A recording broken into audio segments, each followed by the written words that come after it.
Allahumma sholli ala sayyidina Muhammad wa ala ali sayyidina Muhammad. Rabbi shrah li sadri wa yassir li amri wahlul 'uqdatam min lisani yafqahu qawli. Ya. Puji syukur selalu terpanjang kehadirat Allah Subhanahu wa taala atas rahmat dan hidayahnya kepada kita semua. Pada hari ini kita dapat berkumpul dan bersilaturahmi dalam acara memperingati Maulid Nabi besar Muhammad sallallahu alaihi wasallam. Salawat serta salam tercurah kepada Nabi besar kita Muhammad sallallahu alaihi wasallam. Semoga syafaat beliau kita dapatkan di yaumil akhir. Amin.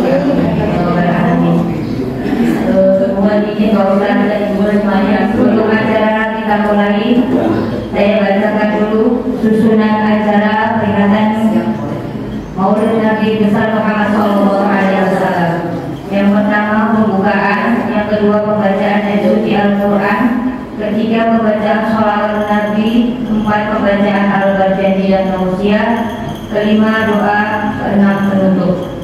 Untuk mengawali acara pagi hari ini, marilah kita bersama-sama membaca basmalah. Bismillahirrahmanirrahim. Acara yang kedua yaitu pembacaan ayat suci Al-Quran yang akan dibacakan oleh Ibu Susi. Pada Ibu Susi dipersilakan.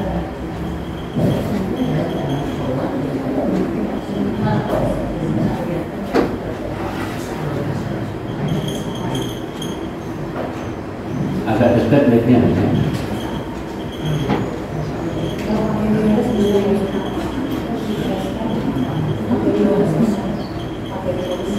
Assalamualaikum warahmatullahi wabarakatuh. Waalaikumsalam warahmatullahi wabarakatuh.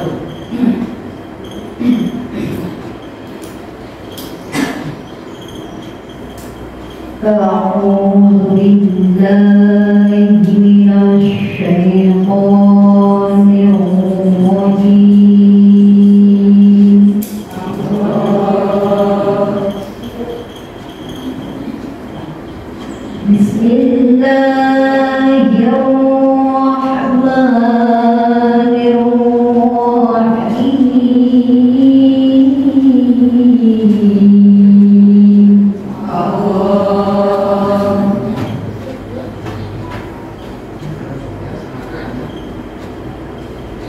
لقد كان لكم في رسول الله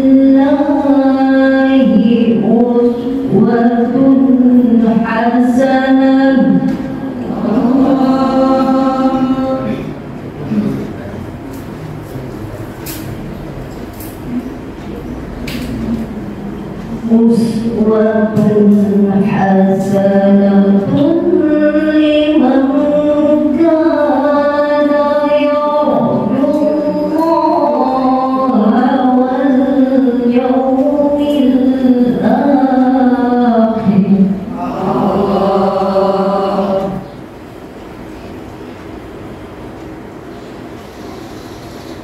لمن كان يرجو الله واليوم الآخر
Assalamualaikum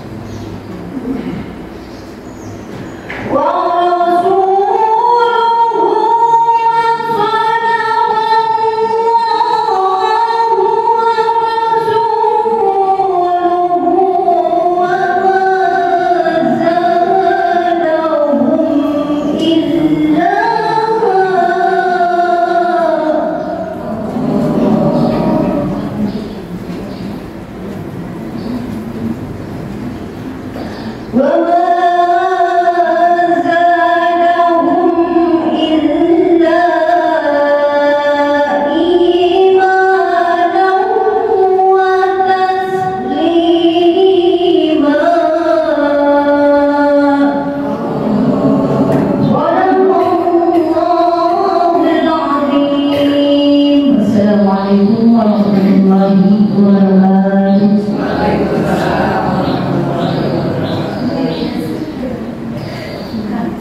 Alhamdulillahirrahmanirrahim. Jazakallahu khair pada Ibu Susi. Acara selanjutnya yaitu pembacaan sholawat Nabi pada Ibu Yaya, Ibu Lilis dan Ibu Reni. Persilakan.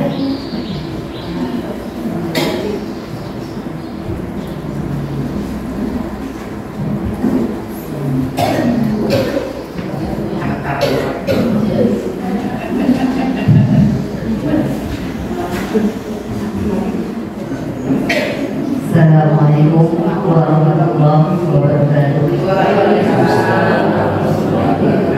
Manda Ibu berdiri sebentar.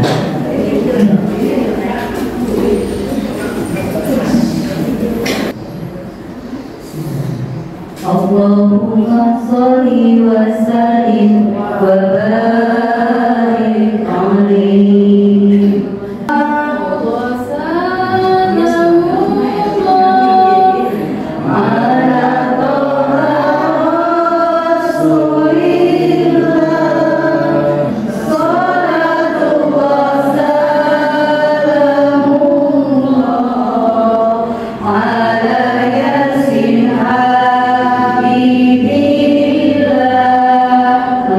So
Assalamualaikum warahmatullahi wabarakatuh. Waalaikumsalam warahmatullahi wabarakatuh. Allahumma sholli wa sallim wa barik alaihi. Ya Rabbi sholli ala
Ya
Terus terang artinya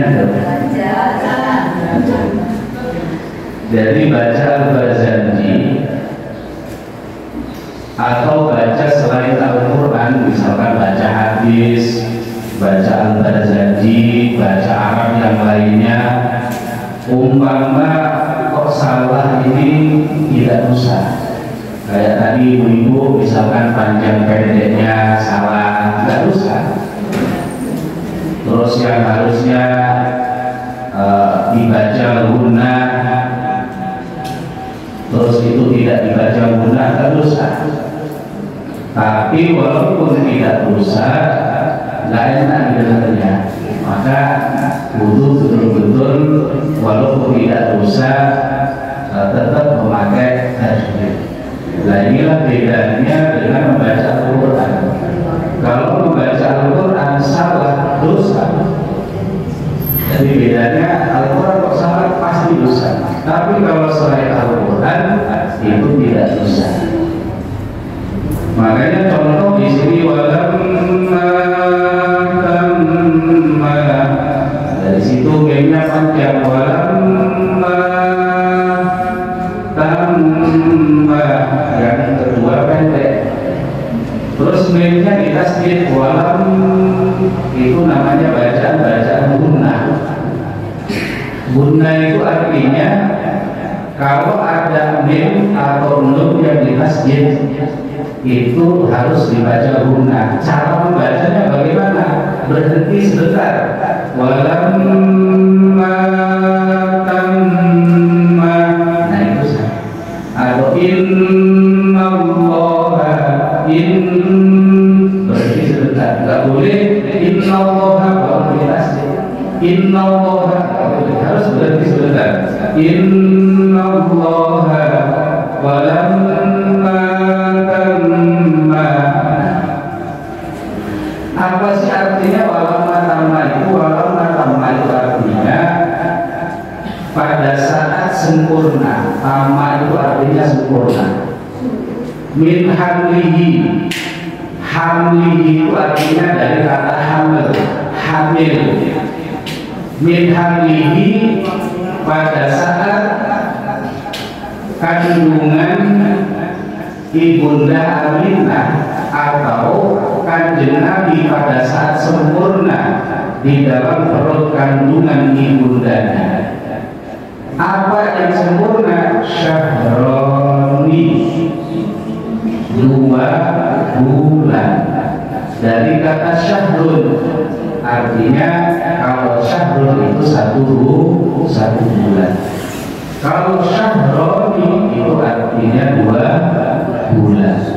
Kalau syahrini sama 2 bulan artinya. Cuma bedanya apa? Kok syahroni dengan syahrini? Kalau syahroni itu mahalnya mahal rofa, jadi fa'il, maka tandanya alif dan nun. Syahroni 2 bulan.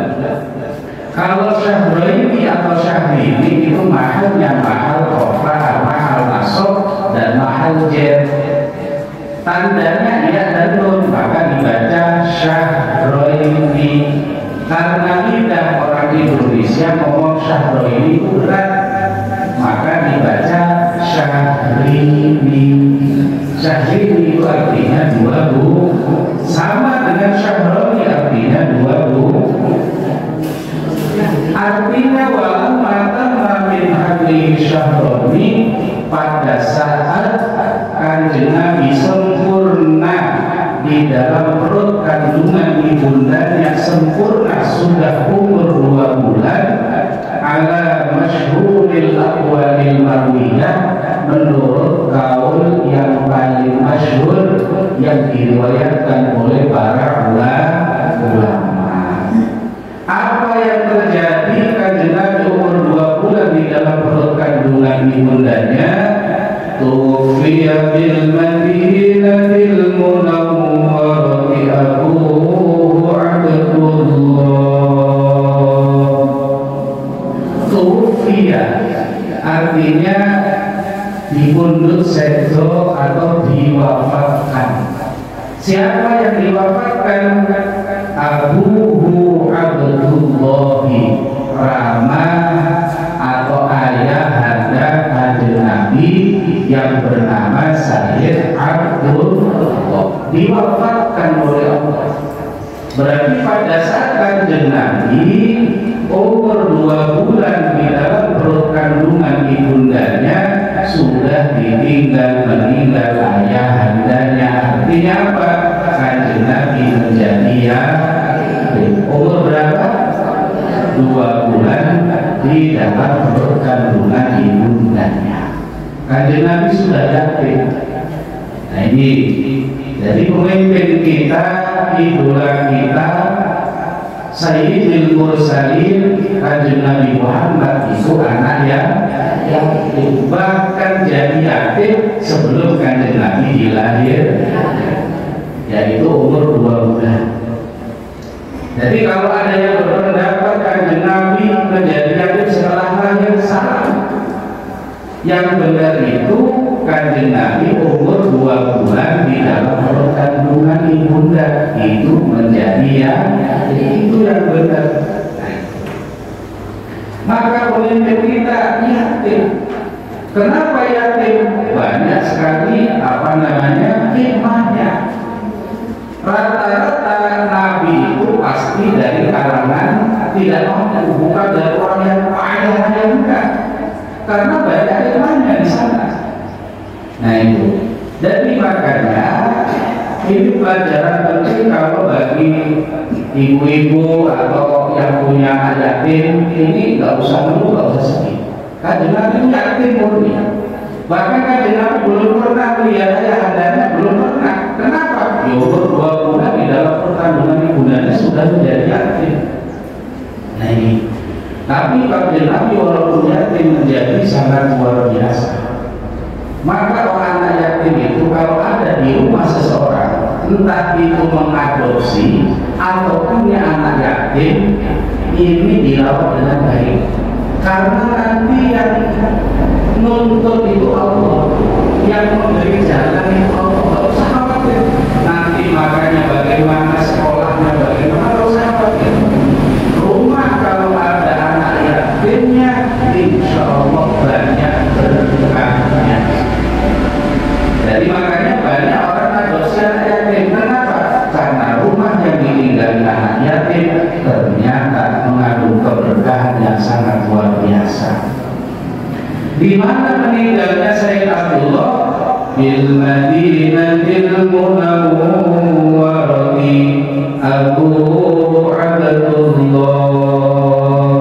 Ayahanda Kanjeng Nabi wafatnya di negara Madinah Al-Munawwarah.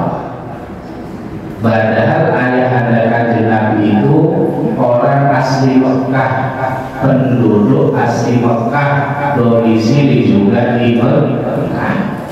Tapi kenapa meninggalnya di Madinah? Nah itu ada terusannya. Wa kana qad jataza bi aqwalihi bani adiyyin min at-ta'ifatin najjariyah.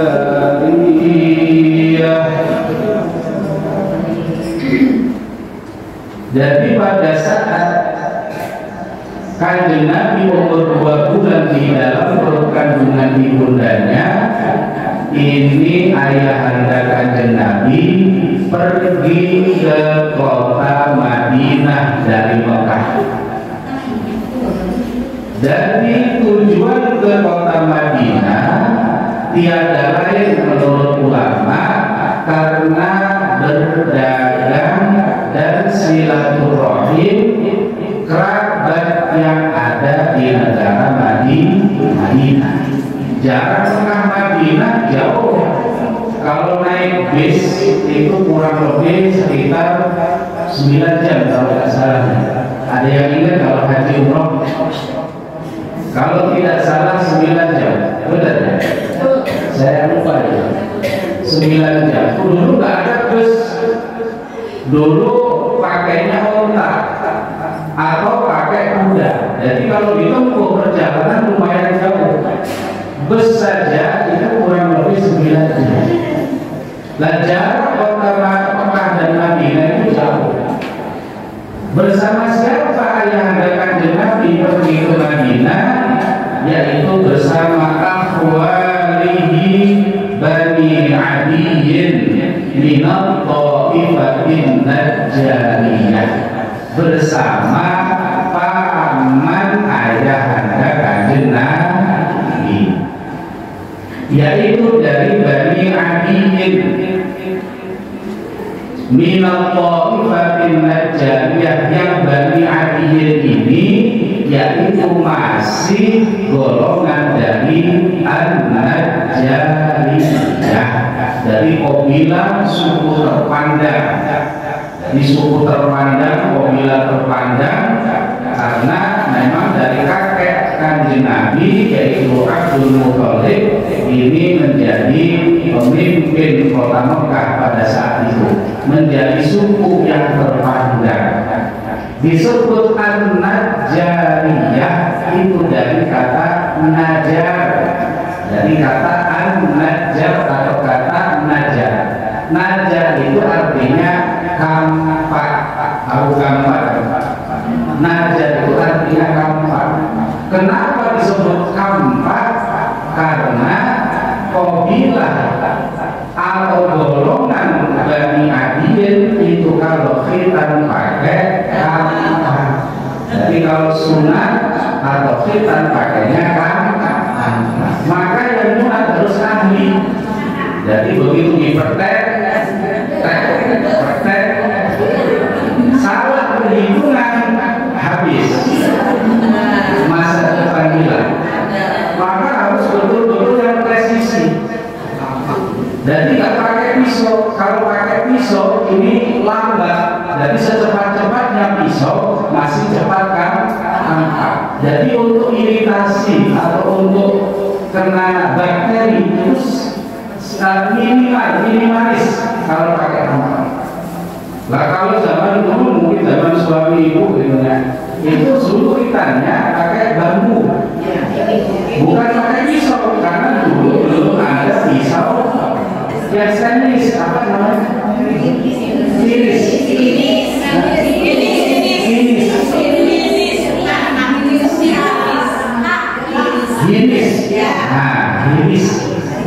Kenapa nggak pakai pisau dulu? Kalau pakai pisau belum ada pisau stainless, pakainya iris, pakai bambu. Itu ditajui. Begitu sudah ada stainless, besi stainless, nggak dipakai. Pakainya gunting, karena kalau pisau ini lebih cepat gunting kayak apa tadi. Begitu sekarang zaman modern sudah nggak pakai, pakainya laser, cukup kawat disetrum, jadi lebih cepat, lebih higienis, tidak keluar darah, sembuhnya juga lebih cepat. Lah, Bani Adiyyin ini terkenalnya kalau kita pakai kampak, maka saking terkenalnya disemakanlah kata kampak, yaitu An-Najjariyah. Jadi terkenal, pokoknya kalau Bani Adiyyin itu bilang Najjariyah, kalau kita pakai kampak, nggak ada bedanya oncom, pasti ke dauan, karena di dauan hampir mayoritas pengrajin oncom, maka disebut kalau oncom adalah oncom dauan.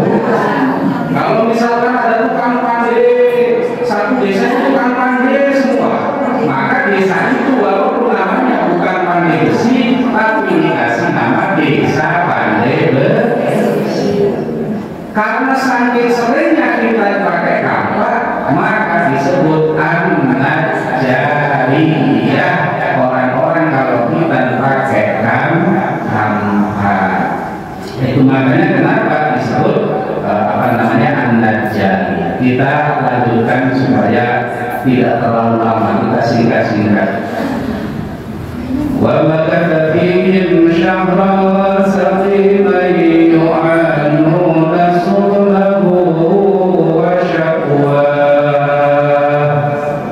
Sambil dikorek-korek kalau bawa pen, artinya ini, supaya kalau kita baca itu kita tahu artinya. Tadi ayahanda Kanjeng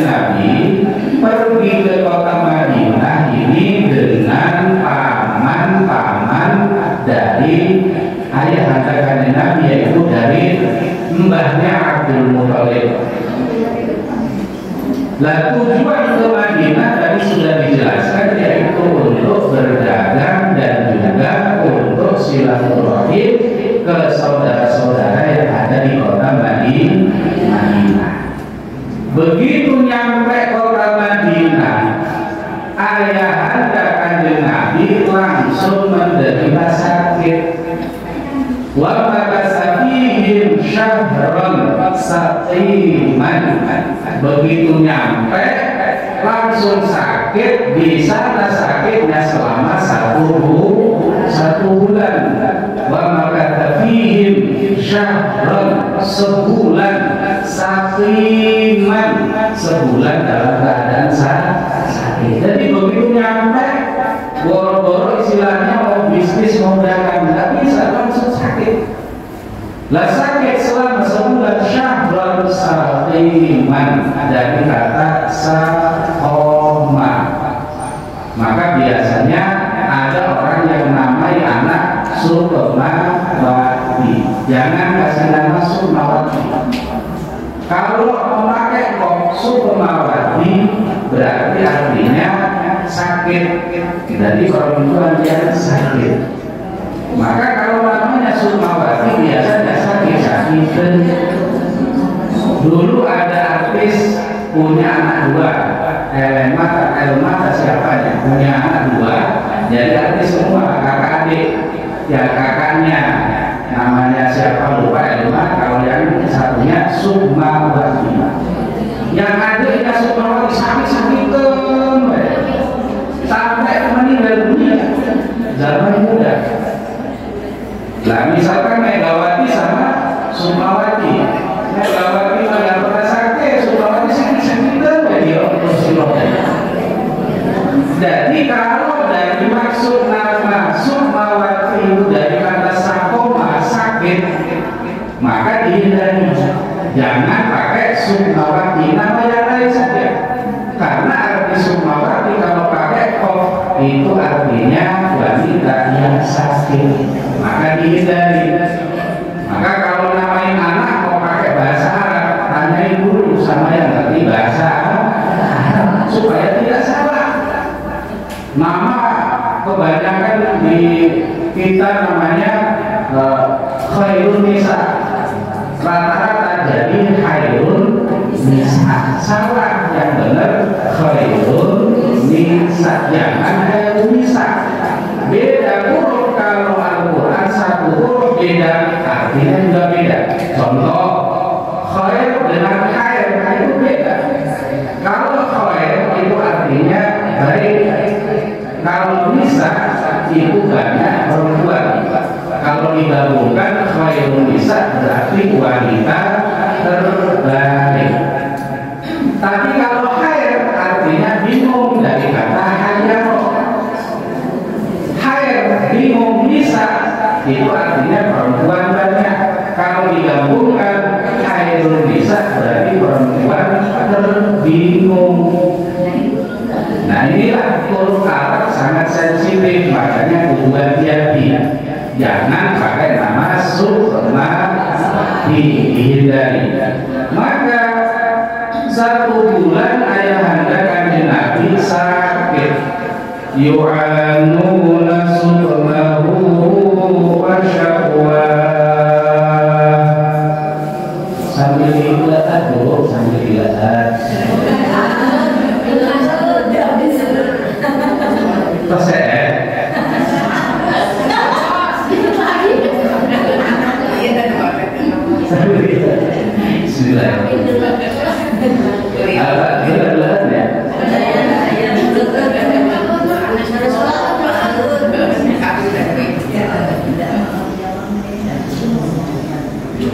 Jadi dihindari nama Sukmawati. Yu'anuna, maka kalau misalkan itu diartikan yu'anuna itu artinya apa sih? Yu'anuna itu artinya sibuk. Ayyashghiluna artinya sibuk. Yu'anuna paman-paman kanjeng Nabi, baik yang bareng dari kota Mekah atau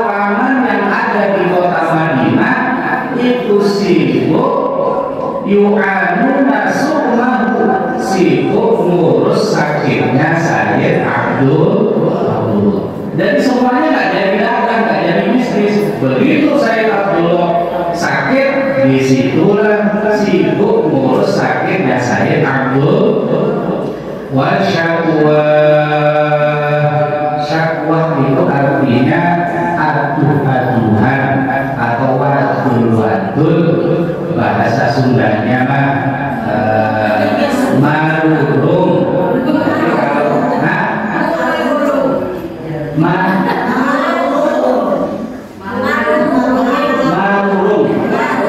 Marurung. Jadi kalau sakit, astagfirullah, itu namanya marurung. Ayah katakan Nabi pada saat sakit marurung, artinya aturan-aturan. Lalu sudah marurung, aturan-aturan. Maka kata para ulama, kalau orang lagi sakit kok adu-aduan, kok marurung, itu hukumnya boleh, tidak dosa. Yang dosa itu kalau lagi sakit marah-marah, tidak terima, itu dosa kata ulama. Karena sakit itu pada hakikatnya anugerah dari Allah. Jadi saya ulangi, sakit itu pada hakikatnya anugerah dari Allah, bukan bencana, bukan. Orang kalau sakit itu minimalnya dosa ini diampuni oleh Allah. Katakan Nabi dalam hadis, kalau orang ini dikasih sakit oleh Allah, sakit yang ringan yaitu sakit panas dingin, selama 24 jam atau 1 hari 1 malam. Pernah sakit kan? Panas dingin, panas tiris, pasti. Karena ini sunnatul, siklus tubuh manusia dalam jangka tertentu ini pasti akan merasakan panas dan akan merasakan dingin. Umpama sakit panas dingin tidak diobati pasti sembuh sendiri. Coba ibu lagi sakit panas dingin, coba gak usah minum obat, pasti sembuh sendiri. Ini namanya siklus tubuh manusia, sunnatullah. Tapi Allah walaupun itu siklus manusia, karena ada rasa sakit, Allah itu akan mengampuni dosa. Maka katakan Nabi, kalau seorang hamba menderita sakit panas selama 24 jam atau 1 hari 1 malam, maka dosanya selama 1 tahun diampuni. Kalau 2 hari berarti 2 tahun, kalau 3 hari berarti 3, dan seterusnya. Ini penyakit yang ringan. Bayangin kalau penyakit yang berat seperti jantung, paru-paru, terus pokoknya penyakit berat. Penyakit ringan saja bisa menghapuskan dosa selama 1 tahun kalau itu 24 jam, apalagi penyakit yang berat. Maka menjadi orang mukmin itu enak, dikasih sakit pahala, dikasih bahagia kalau syukur pahala. Itu enaknya jadi orang muslim. Ibu cemberut pahala, senyum pahala. Jadi misalkan itu lagi dikasih nggak enak, cemberut pahala. Jadi makanya apalagi yang kena penyakit berat, maka kalau ada orang dari kecil sakit-sakit terus tidak pernah sehat, udah beberapa tahun terus meninggal dunia, itu bukan jelek, bukan. Itu yang menakdirkan Allah. Di balik itu Allah punya rencana yang luar biasa. Maka kata ulama, kalau sakit itu mengenai badan kita, sakit itu ada 2. Kalau sakit ini mengenai badan, seperti yaitu panas dingin, paru-paru, jantungan, terus tumor dan lain sebagainya, itu namanya penyakit yang kena badan. Itu bisa menghapuskan dosa. Kalau penyakit itu kok mengenai hati, jadi ibu misalkan difitnah, dijelek-jelekin, atau misalkan namanya digibah, itu sakitnya nggak mengenai badan tapi mengenai hati. Itu bisa menaikkan derajat seseorang. Jadi kalau kena hati naik derajatnya di sisi Allah. Kalau penyakit itu kena badan menghapus dosa. Baik penyakit hati yang mengenai hati, penyakit badan ini sama-sama diampunkan dosanya oleh Allah. Maka hukum marufun atau adu-aduan hukumnya boleh menurut ulama karena tidak mengurangi rasa tidak terima diuji oleh Allah. Tapi kalau diuji sakit kok marah-marah, nama binatang keluar semua sambil marah-marah, ini yang menyebabkan tidak mendapatkan pahala dari rasa sakit. Bahkan hukumnya haram kata ulama. Jadi ingat kalau lagi sakit sok marung adu-aduan, tapi jangan sampai ngumpat dari mulut kita, ngomong kotor, ngomong kasar, jangan sampai. Maka hati-hati, jangan sampai pahala dari sakit itu anugerah. Kalau ngomong sakit nggak selesai-selesai nanti, karena ada hadisnya panjang. Ini kita singkat, sudah jam 10 lebih 10, masih ada waktu 2 jam. Sampai mana tadi? Wasyakwa hari malu. Makanya begitu sudah 1 bulan ayahanda kanjeng Nabi sakit, baru tumbuh iya bil Madinatil Munawwarati Abu Abdullah. Ayahanda kanjeng Nabi sakit selama 1 bulan, lalu diwafatkan oleh Allah di negara Madinah. Itulah sebab-sebabnya kenapa meninggal di kota Madinah, padahal asli penduduk Mekah, domisili juga di Mekah. Senin depan kalau ditanya, Bu, kanjeng Nabi sakitnya berapa bulan? Harus ingat. Ayahnya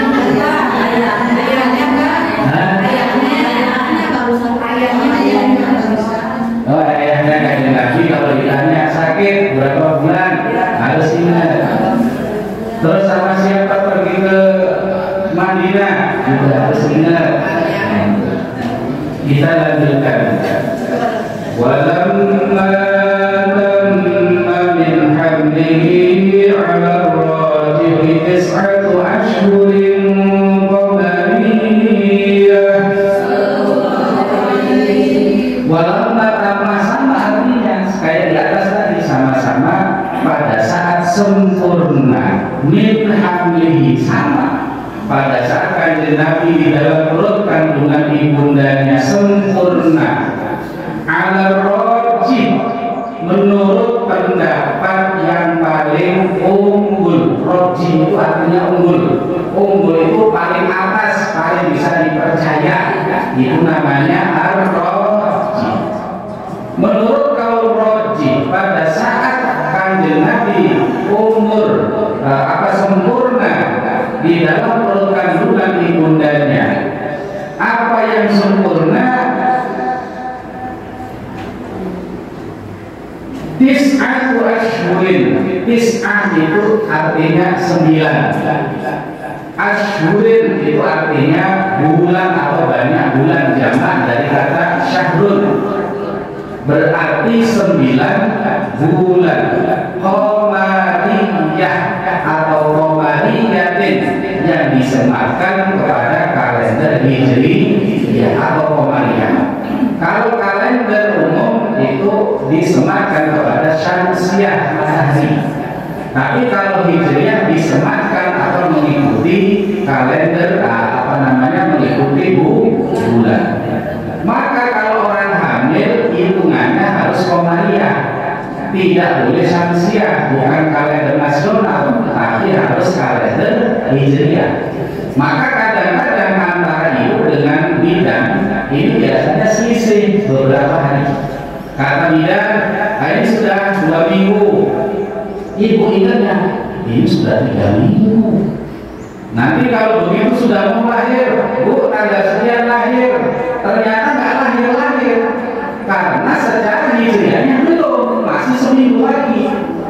Jadi begitu tanggal sekian lahir, ternyata sampai 1 minggu belum juga lahir, 1 minggu baru terasa. Karena hitungannya harusnya pakai hijriah, bukan pakai kalender umum. Maka disebutnya Qamariyah secara hijriah. Maka pada saat Kanjeng Nabi sempurna umur 9 bulan, 9 asyhurin, 9 bulan secara hijriah, wa ana lizzamani ayyam jadiya anhu soda. Berarti Kanjeng Nabi itu normal, di dalam perut kandungan ibundanya normal. Karena menurut ulama ada yang berpendapat Kanjeng Nabi itu umur 7 bulan lahirnya. Ini tidak benar, salah. Ada lagi yang berpendapat umur 8 bulan, salah. Yang benar itu Kanjeng Nabi umur 9 bulan. Rata-rata orang hamil 9 bulan. Ada yang 7 bulan lahiran, ada, tapi jarang. Yang 8 bulan ada, cuma jarang. Yang 1 tahun ada, cuma jarang. Ibu pernah yang ngomongin 1 tahun? Ada, cuma jarang. Yang 2 tahun ada, cuma jarang. Pernah ngomongin 2 tahun? Ada, jarang. Ada yang sampai 4 tahun orang hamil baru lahirin. Apakah ada? Ada, cuma jarang. Dalam riwayat Imam Syafi'i ini 4 tahun di dalam perut kandungan ibundanya. Ibu bisa bayangin 4 tahun, 9 bulan aja ibu. Ini 4 tahun. Ada cuma lumrahnya 9 bulan. Maka menurut kaul rojeh, pada saat Kanjeng Nabi sudah sempurna umur 9 bulan di dalam perut kandungan ibundanya, wa ana lizzamani, anak itu artinya dekat. Jadi kalau ada bahasa Arab anak saya, itu yang panjang nunnya, anak itu artinya saya. Tapi kalau alifnya yang panjang, wa ana itu berarti dekat. Jadi jangan salah baca. Misalkan wa ana lizzamani, salah. Yang benar wa ana lizzamani, nah itu yang benar. Jadi anak artinya dekat, lizzamani bagi zaman. Apa yang dekat? Ayyam jaliyah anhu soda. Soda itu artinya apa? Ngelak, dahaga, haus, itu artinya soda. Nah kalau haus kalau haus di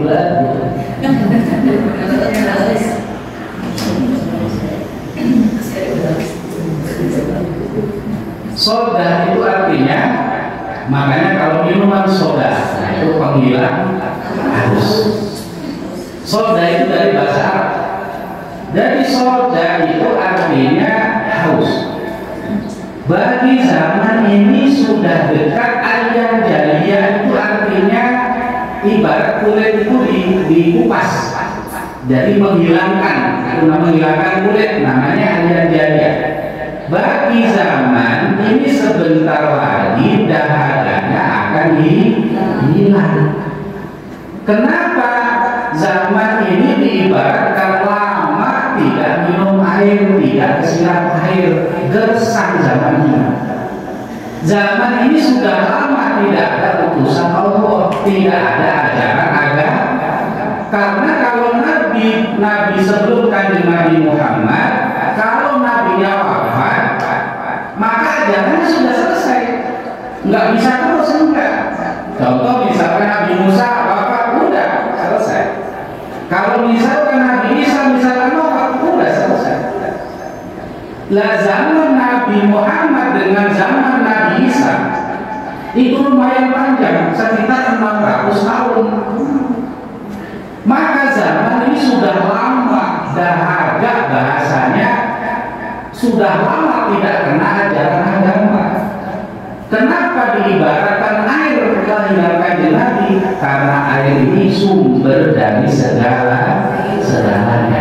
Segala kehidupan pasti ada air. Apa yang tidak mengandung air? Semuanya mengandung air.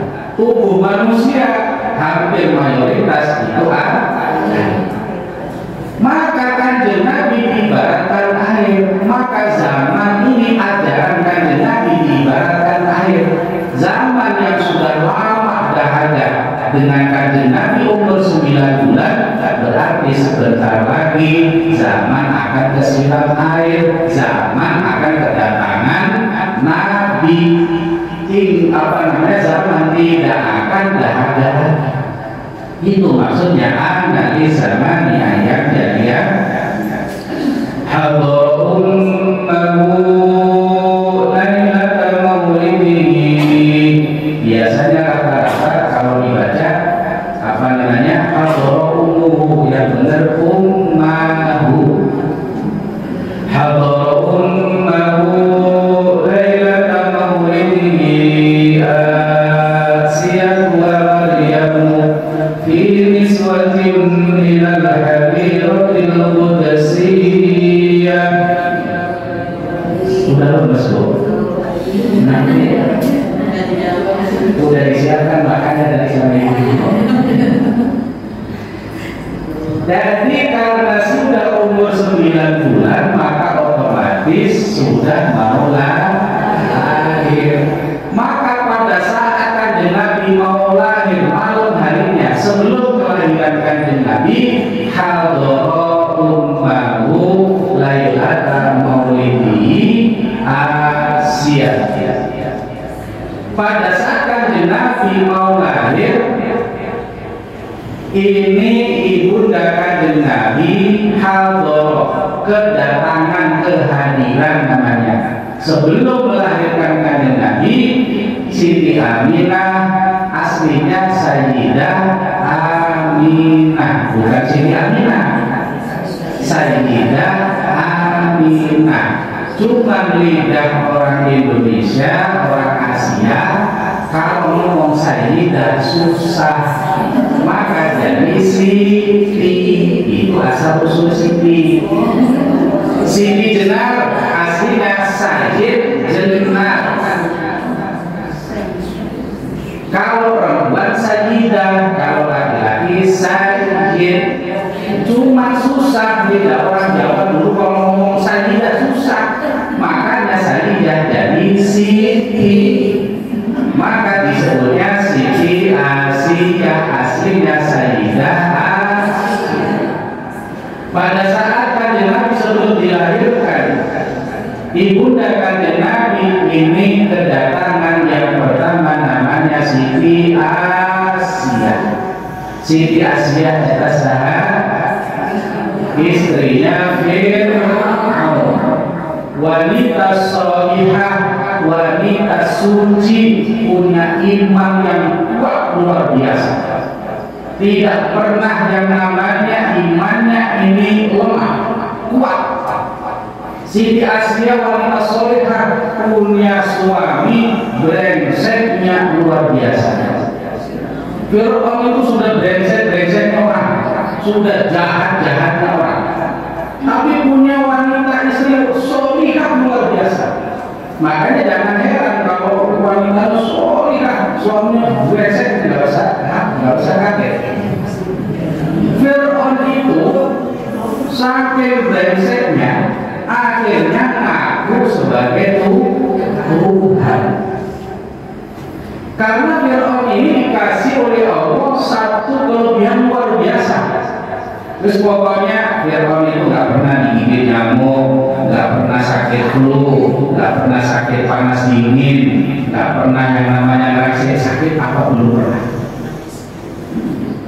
Dikasih kaya raya, dikasih jadi raja, dikasih punya pengikut luar biasa, segalanya. Serba ada yang namanya Fir'aun. Puncaknya ngaku jadi Tuhan, suruh nyembah semuanya. Nah itu. Lah, kalau misalkan ada orang yang nggak pernah sakit, benar-benar nggak pernah, hati-hati. Jangan-jangan keponakannya beda. Maka sakit itu penting, bukan nggak penting. Jadi makanya Fir'aun ini jahat yang luar biasa. Lah punya istri solihah yang luar biasa, nggak nemu seperti Siti Asia. Maka oleh Allah dilindungi Siti Asia ini, dijaga oleh Allah karena punya iman yang luar biasa kuat. Sampai-sampai Allah itu memberikan kabar khusus kepada Siti Asia. Jadi kalau menjelang maghrib, Siti Asia ini sudah masuk kamar khusus oleh Allah. Nanti begitu sudah masuk kamar khusus, Allah menyerupakan jin ifrit menyerupai Siti Asia. Jadi begitu Siti Asia masuk ke kamar, ini sudah tidak ada yang bisa menemukan keberadaan Siti Asia terkasih. Fir'aun saktinya kurang apa, tangan kanannya tukang sihirnya kurang apa, nemuin Siti Asia yang asli tidak bisa, karena dilindungi oleh Allah. Begitu Siti Asia masuk ke kamar khusus, Allah menyerupakan jin persis seperti Siti Asia. Maka yang diajak Fir'aun tiap malam bukan Siti Asia yang asli, tapi jin ifrit. Dan sampai punya anak pun itu dari jin ifrit. Siti Asia dijaga oleh Allah saking solehnya. Maka menurut ulama Siti Asia masih perawan ting-ting walaupun punya suami. Ada ibu-ibu yang punya suami masih perawan? Daya. Ini punya suami tapi masih perawan. Kenapa? Karena dijaga oleh Allah. Asia wa Maryamu yang kedua yang mendampingi Siti Aminah adalah Siti Maryam atau Sayyidah Maryam. Siapa Siti Maryam? Ibundanya Nabi Isa. Ini wanita juga sama solihah luar biasa. Tidak pernah keluar kamar yang namanya Siti Maryam. Enggak pernah. Bahkan Siti Maryam itu ini tinggal di rumah Nabi Zakaria. Nabi Zakaria masih pamannya. Nabi Zakaria itu tokoh besar di samping Nabi, menjadi tokoh besar. Siapa yang tidak kenal pada zaman itu yang namanya Nabi Zakaria? Nah, Siti Asia, Siti Maryam ini tinggal di rumah Nabi Zakaria, tapi nggak pernah keluar kamar. Sampai-sampai yang namanya Nabi Zakaria heran, makanya Siti Maryam dari mana, minumnya juga dari mana, nggak pernah minta makan. Ternyata setiap hari makanan dan minuman itu dikirim oleh Allah langsung dari surga. Minumnya dari surga, makannya dari surga. Gak pernah keluar kamar. Maka kamarnya Siti Maryam ini keramat. Saking keramatnya, nanti Nabi Zakaria doa bersama istrinya di kamarnya Siti. Kenapa? Karena Nabi Zakaria sudah sepuh, istrinya Nabi Zakaria sudah menopos, tidak punya anak. Secara ukuran medis tidak mungkin menopos bisa punya anak. Maka oleh Allah diperintahkanlah untuk berdoa di kamarnya Siti Maryam. Diabadikan di dalam Al-Quran, ada di dalam Al-Quran. Akhirnya berdoa di kamar Siti Maryam.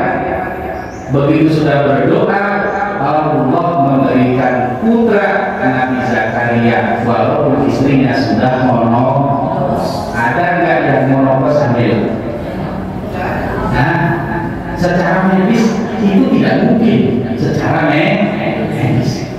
Tapi Nabi Zakaria sudah sepuh. Sepuh itu sudah aki-aki. Istrinya sudah gini.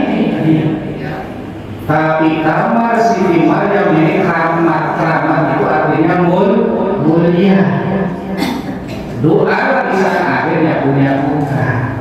Nah, Siti Maryam ini wanita solihah tinggal di rumah orang solih, didatangi sama malaikat Jibril, wahai Maryam, saya diutus oleh Allah untuk satu amanah. Apa itu Jibril? Kata Siti Maryam, Allah menghendaki kau hamil tapi tanpa ada laki-laki. Siti Maryam begitu tahu seperti itu langsung menolak, tidak bisa Jibril, saya tidak mau.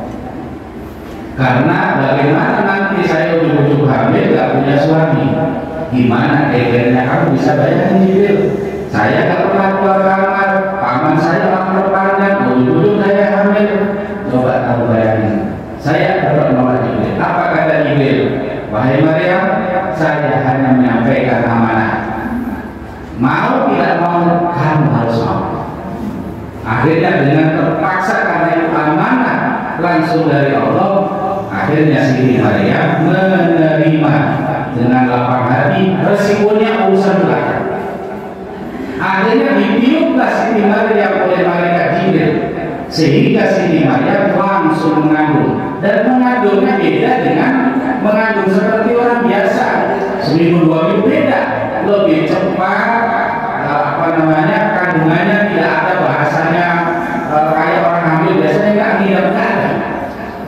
Maka otomatis begitu tahu hamil, nah yang dibayangkan Siti Maryam benar terjadi. Masyarakat geger-gernya luar biasa, ngomongannya pahit. Eta kalau bahasa Sundanya teman, aduh muni ahli pisan terus pokoknya ejekan sampai puncaknya Siti Maryam diusir dari kampung itu. Akhirnya Siti Maryam karena tidak punya tempat tinggal, akhirnya bertempat tinggal di kandang domba. Netep di sana.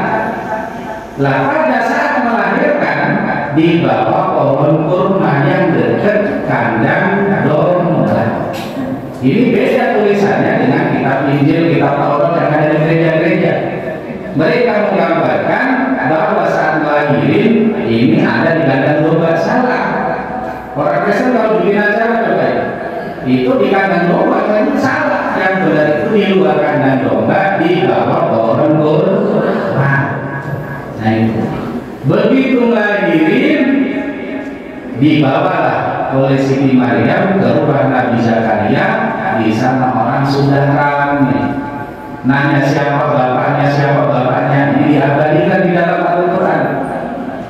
Maka Allah memberikan mukjizat kepada Nabi Isa pertama kali, yaitu baru lahir bisa ngomong. Begitu ditanya siapa bapaknya, di sana Nabi Isa menjawab, ana Abdullah. Nanti cari sendiri ayatnya.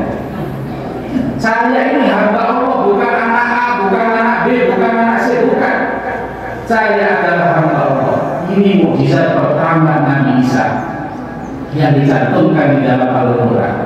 Bisa ngomong, baru masyarakat diam kalian. Jadi diam semuanya.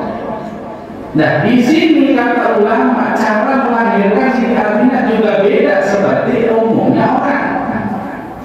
Maka walaupun punya putra yaitu Nabi Isa alaihissalam, nah Siti Maryam tetap perawan. Ada kira-kira yang masih punya putra perawan? Nah dua-duanya wanita suci, punya iman luar biasa. Maka besok dua-duanya ini jadi istrinya Kanjeng Nabi. Ada 3 yang dijelaskan dalam hadis istri Kanjeng Nabi di surga.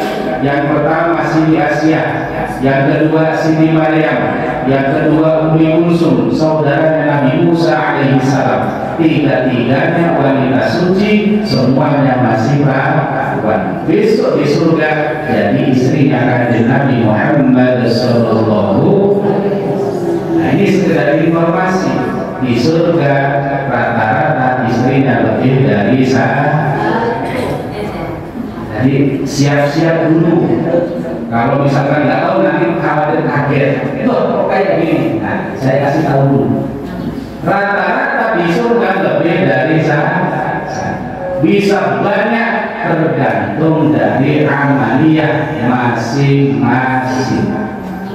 Nah terus gimana kalau ketemu istri ke satu kedua nanti apa nggak cakar-cakaran? Nah di surga itu tidak ada cemburu, tidak ada marah, tidak ada yang namanya orang bertengkar, nggak ada. Kenapa? Orang di surga itu hatinya satu sama. Jadi ini namanya hatinya sama kayak ibu sama ibu sendiri sama. Maka memperlakukan orang lain seperti kita memperlakukan diri kita sendiri. Tingginya sama semua, badannya sama semua ukurannya, tidak ada yang XL, enggak ada, sama semua. Hidungnya sama semuanya, cantiknya sama melebihi bidadari. Jadi ibu yang gak cantik-cantik gak usah khawatir, besok cantik sendiri. Misalkan yang kurang tinggi gak usah khawatir, besok tinggi sendiri. Asal masuk surga. Masa sih kita gak masuk surga? Umat Kanjeng Nabi itu dijamin oleh Kanjeng Nabi asal membawa iman. Itu jadi makanya di surga tidak ada yang namanya tidak nikmat, cakar-cakar, nggak ada semuanya, nggak ada serba nih. Karena surga itu tempatnya kenikmatan yang tidak nikmat tidak ada. Contoh misalkan kata ulama saking nikmatnya surga, di surga itu nggak ada kencing, nggak ada berak. Jadi bukan kencing kan? Sok kencing kan?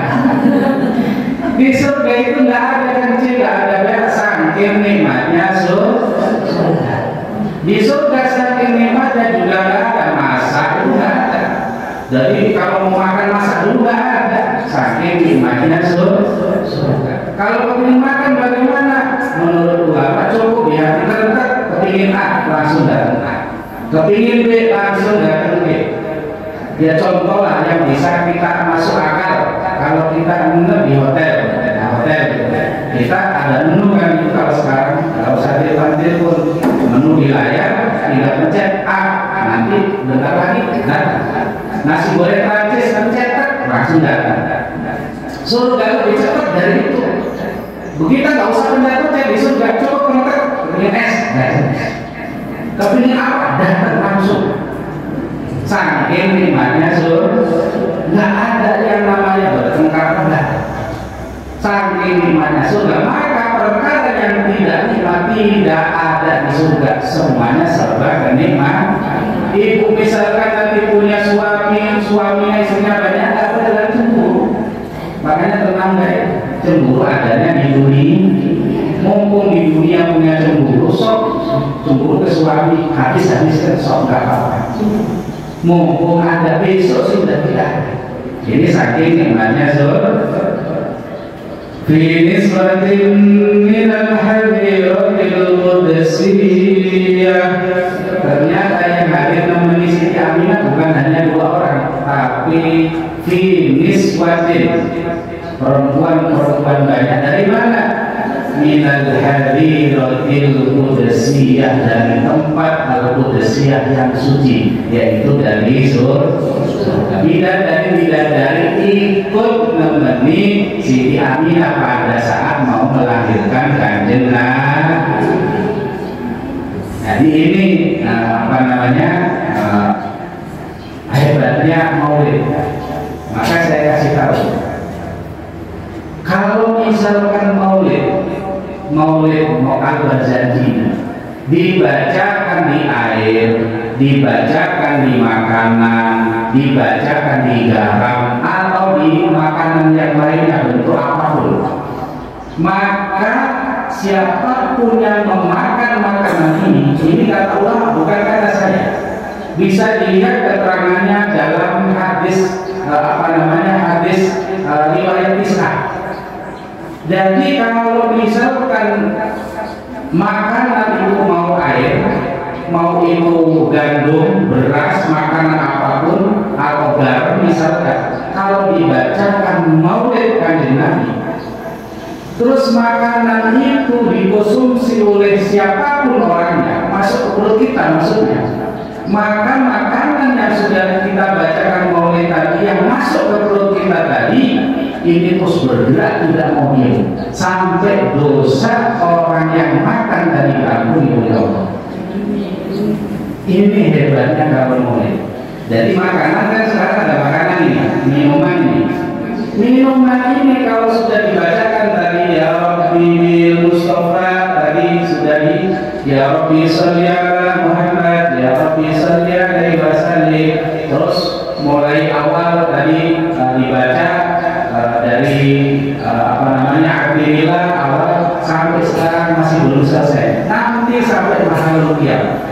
Air atau makanan apapun kata ulama dibacakan maulid terus makanan itu masuk ke perut kita, makanan atau minuman ini tidak akan bisa diam di perut kita, terus bergerak loncat-loncat tidak mau diam sebelum dosa orang yang mengkonsumsi makanan itu diampuni oleh Allah. Ini hebatnya maulid. Kalau maulid itu dibacakan di uang ini akan membawa keberkahan.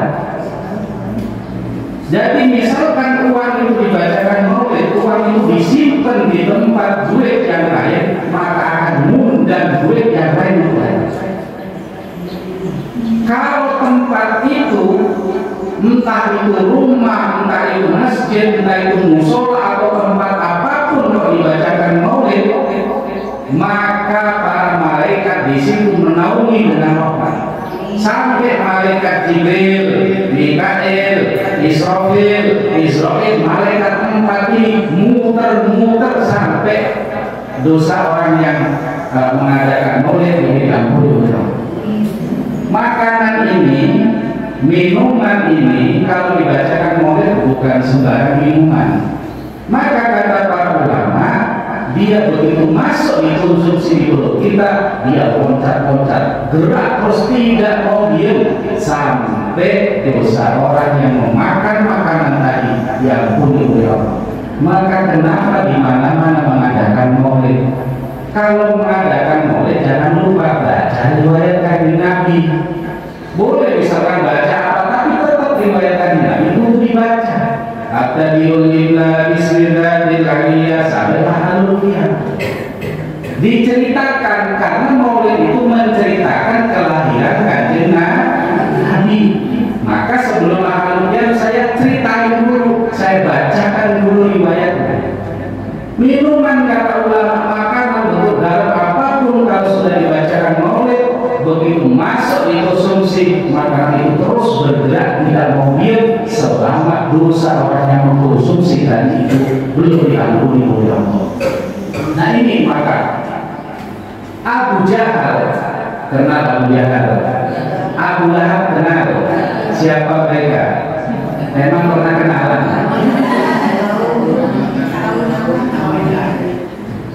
Abu Lahab ini diabadikan di dalam Al-Quran saking bejatnya Abu Lahab, bahasanya seperti itu.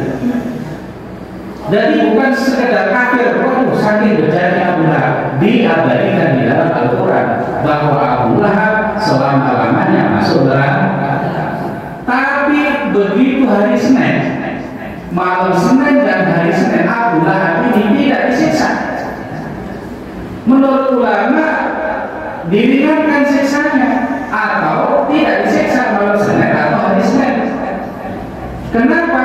Karena pada saat Kanjeng Nabi ini dilahirkan, Siti Suwaibah yang namanya budak Abu Lahab ini mengambil Abu Lahab sebagai pamannya, bapak Kanjeng Nabi ponakannya sudah lahir. Maka senang Abu Lahab, maka diperdekakanlah yang namanya Siti Suwaibah. Nah, gara-gara senang itu Abu Lahab setiap malam Senin dan hari Senin tidak disiksa. Maka apalagi kita sebagai seorang muslim. Maka ini pentingnya maulid. Dan makanya begitu sudah mau lahir, para bidadari semuanya kumpul, Siti Asia, Siti Maryam kumpul, disitulah terusannya apa namanya, waladatu sallallahu alaihi wasallam nuraihi yatala usana.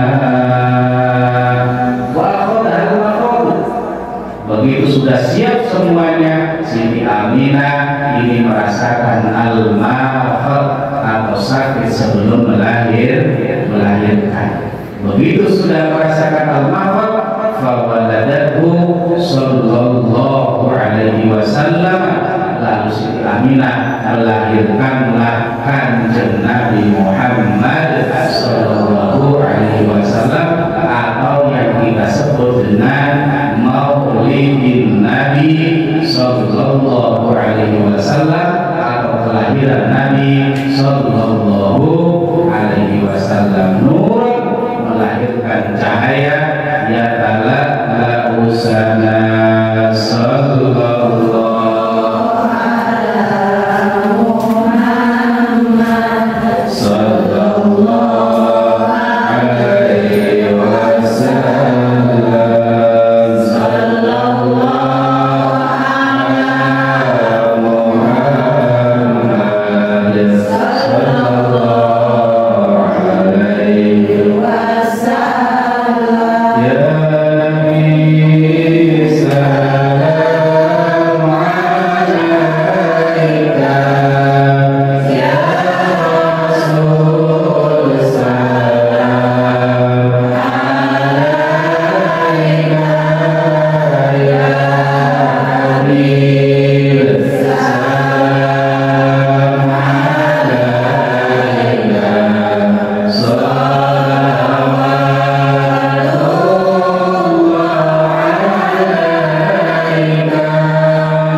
Amin.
يوافي نعمه ويكافئ مزيدا يا ربنا لك الحمد كما ينبغي لجلالك وجلال عظيم سلطانك اللهم اغفر لنا ذنوبنا ولوالدينا ولمشايخنا ولأستاذنا ولمن أحب إلينا ولمن أرسل إلينا ولمن حكم علينا ولزوجاتنا ولأولادنا ولجماعتنا ولجميع المسلمين والمسلمات والمؤمنين والمؤمنات الأحياء منهم والأموات اللهم إنا نسألك بأنك أنت الله الأحد الصمد الذي لم يلد ولم يولد ولم يكن له كفوا أحد أن تؤتي لنا ما سألناك وقض لنا حاجاتنا واحسن مقاصدنا مقاصد الدنيا والآخرة واغفرنا بحلالك عن حرامك وارضنا بفضلك عمن سواك حسبنا الله لديننا حسبنا الله لدنيانا حسبنا الله بما أهمنا حسبنا الله بمن بغى علينا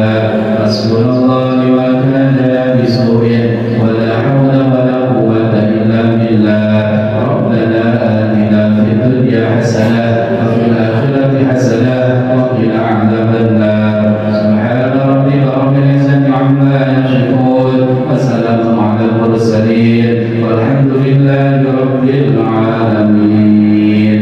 نسأل الإجابة والكرامة سنة سورة الفاتحة. بسم الله الرحمن الرحيم. يا نعبد dari kami. Assalamualaikum warahmatullahi wabarakatuh. Demikian rangkaian acara Maulid Nabi besar Muhammad Sallallahu Alaihi Wasallam. Semoga acara ini dapat membawa keberkahan manfaat bagi kita semua dan menjadi sarana memperkuat keimanan kita serta kecintaan kita kepada baginda Rasulullah Sallallahu Alaihi Wasallam. Kami mengucapkan terima kasih atas kehadiran dan partisipasi dari para jamaah. Mohon maaf atas segala kekurangan. Kita alhamdulillahirabbil alamin. Wassalamualaikum